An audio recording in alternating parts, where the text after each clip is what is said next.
Hi all, good morning. Everyone wants to know what's in this coffee. It is coffee. Oh, I love my coffee. Good morning. Today I want to touch on something that I really believe more people could buy higher value property or get a property that they truly love for less money.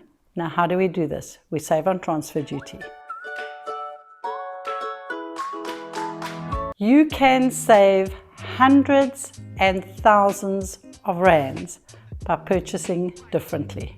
If you are looking to save money in your purchase, consider a different way. Consider buying into a neighborhood, for example, a 5 million rand neighborhood. Go out and find a house that needs a lot of work, perhaps for 3 million rand, and save on the transfer duty. The difference between a 5 million home and a 3 million home is 230,000 saved on transfer duty.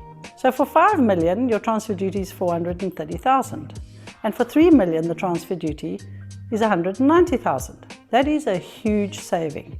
And the benefits to you are not only the saving, but buy a home that needs work, spend 500,000 rand on the renovation to turn it into a 5 million rand property. And at the end, you're not only saving almost half of your renovation costs, you're also saving on the difference in purchase price.